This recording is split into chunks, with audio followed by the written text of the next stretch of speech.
Hey folks, I want to give you a review of this cordless vacuum cleaner. Now, we were given this for our honest review. When I say cordless, there's no cord coming here to plug it in, because you have a battery that you can put in. This battery tells you that we have full power, and you can charge it, recharge this battery by plugging the cord in right there.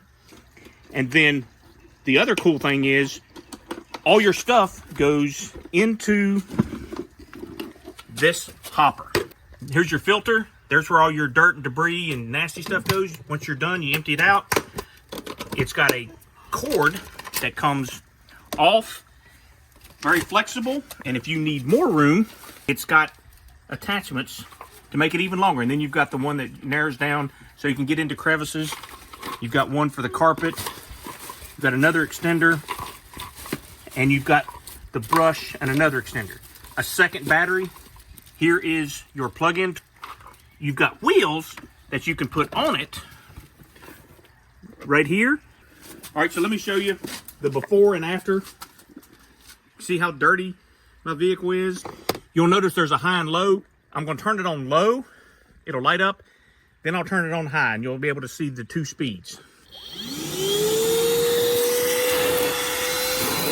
There it is, working great on low. So I got some extra. I turn it up to high.